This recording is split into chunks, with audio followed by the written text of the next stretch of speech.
መከላከያ ሰራዊት ጽምዶን በተመለከተ በኢትዮጵያ ለሚገኙ ዲፕሎማቲክ ማህበረሰብ አባላት ገለጻ መስጠቱን አስታወቀ። ዝርዝር መረጃውን በዝርዝር እናካፍላችኋለን። በኢትዮጵያ 7ኛው ሀገራዊ ምርጫ በተቃረበበት በአሁኑ ወቅት የመራጮች ድምጽ ወሳኝ ነው። በእርግጥ ወጣቶች ምን ይፈልጋሉ? ድምጻቸው ተሰሚነት ካገኙስ ምን መለወጥ ይሻሉ?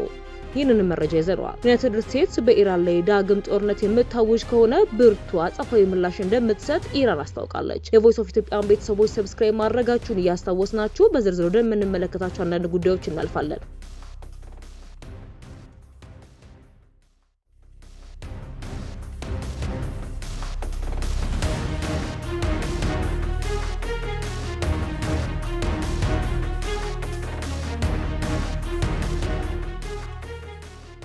የመከላከያ ሰራዊት ጽምዶ በሚባለው እንቅስቃሴ በኩል በኢትዮጵያ ሉዓላዊነት ላይ የሚቃጣ ስጋት ቢኖር ስለሚወስደው እርምጃ ሀገሩ ስለሚገኘው ዲፕሎማቲክ ማህበር ማሳወቁን አስታወቀ።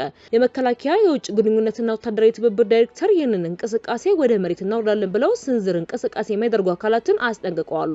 ዳይሬክተሩ ሜጀር ጀነራል ተሾመ ገመቹ ይህንን ያስታወቁት ትላንትና ግንቦት 14 ቀን በብሔራዊ ቴሌቪዥን በተላለፈ ቃለ መጠይቅ ነው።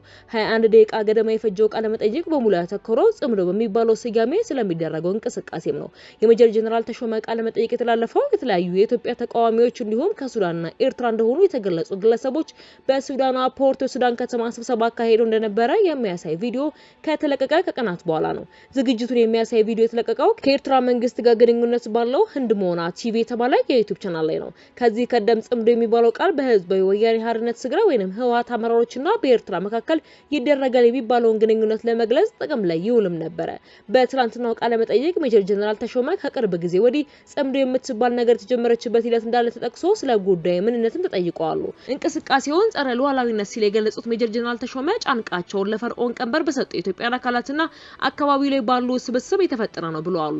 የመከላከያ ሰራዊት የውጭ ግንኙነትና ወታደራዊ ትብብር ዳይሬክተር እንደገለጹት ሀገር ውስጥ ላሉ አታሼዎች ስለ ሁኔታው ማስገንዘብ ያስፈልገው ለአምባሳደሮቻቸው ቀዳሚ ሰዎችና አካላት ስለሆኑ ነው።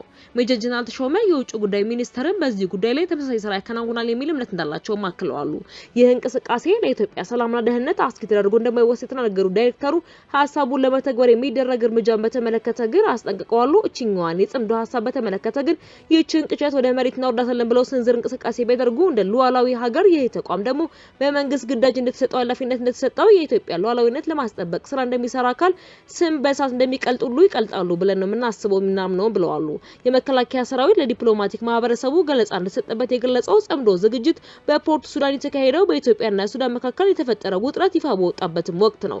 ባለፈው ሚያዝያ ላይ በጀነራል አብዱል ፈታህ አልቡርሃን የሚመራው የሱዳን ጦር ከኢትዮጵያ የተነሱ የተባበሩት አረብ ኤሚሬትስ ድሮኖች ግዛት ውስጥ ጥቃት መፈጸማቸው በመግለጽ ወንጅሎ ነበረ።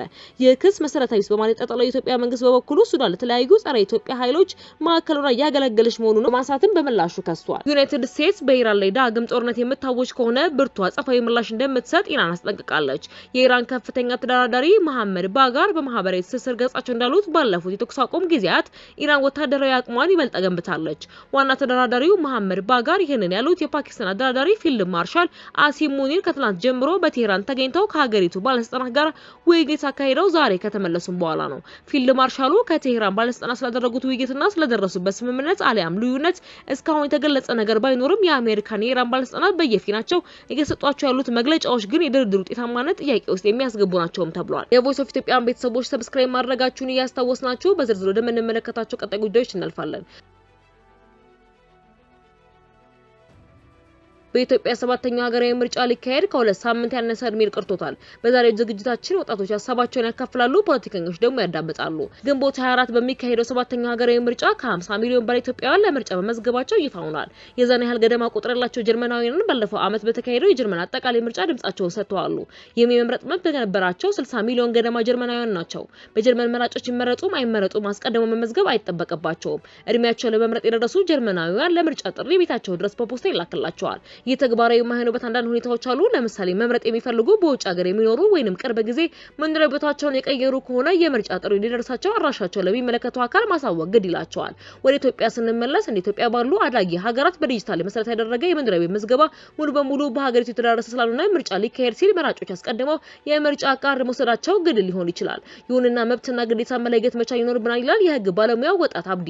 ግልጽ ነው፣ መምረጥ መብት ነው። ብዙ ሰዎች የማይገነዘቡት የሚመስለኝ ያለ መምረጥ መብት እንደሆነም ነው።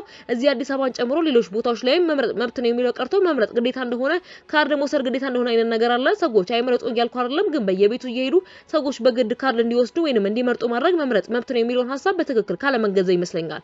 ሌላው በዚህ ዝግጅት መካፈል ፈልጋለሁ ያለው ወጣት ትክክለኛ ስሙ እንዳንገልጽ ጠይቆናል። መምረጥ አይፈልግም፣ ግን በግድም ቢሆን የምርጫ ካርድ ወስጃለሁ ይላል። ለዚህ ዘገባ ስሙን ዳዊት እንበለው። ያው በሰራ ላይ ያለው ያስገድዳሉ፣ ደሞዝ ይታገዳል ምናምን ይላሉ። ስለዚህ የምርጫውም ቀን ሄዳለሁ ለምን አልመርጥም ተብዬ ነገ የሚደርስብኝን አላውቅም። ሁሉም የሚያውቀው ነው፣ አዲስ ነገር አይደለም። ወረቀቱን ወይንም ድምጼን አበላሽቼ ልወጣ እችላለሁ እንጂ እንዲህ የሚለውን ፖለቲካ ፓርቲ የለም። ሰዎች መብታቸውን ተጠቅመው እንዲመርጡ ማበረታታት ጥሩ ሆኖ ሳለ ዳዊትም ሆነ አንዳንድ ከኢትዮጵያ አካባቢዎች ጻፉን ኢትዮጵያውያን እንደሚሉ ግን ሰዎች የምርጫ ካርድ እንዲወስዱ አስገዳጅ ክፍት ተደርጎባቸዋል። ዳዊት ባይኔ አይቻለሁ የሚለው እንዲህ ሲል ገጹና ያላወጡትን ወደ እስር ቤት ሲያጉሩ ባይኔ ስላየው በፍርሃት ሆነሽ ኤክስ አደረግሽው ወይንም ደግሞ እንዲበላሽ አደረግሽውም ትሄጃለሽ። የምርጫ ካርድ ያልወሰዱትን ሰዎች ወደ እስር ቤት ሲገቡ አይቻለሁ ያልከው አዎ የት አካባቢ? አዲስ አበባ ነው። ይሄን የሚያደርጉት የፌደራል ደንብ ልብስ የለበሱ ናቸው ሲልም ተናግሯል። ሌላው ወጣት ኖቤል ደግሞ የምርጫ ካርድ ለማውጣት ሲሞክር ባለመሳካቱ እንደማይመርጥ ገልጾልናል። መታወቂያ ያወጣበትን ቦታና የምንኖርበት ቦታ በመራራቁ ነው ካርድ ለመውሰድ ምክንያት ሆነኝ በአፕሊኬሽኑ ሞክረን ነበር፣ እሱም ከናሽናል አይዲ ጋር አልተያያዘም በሚል ምክንያት ካርድ አልወሰድኩም ብለዋል።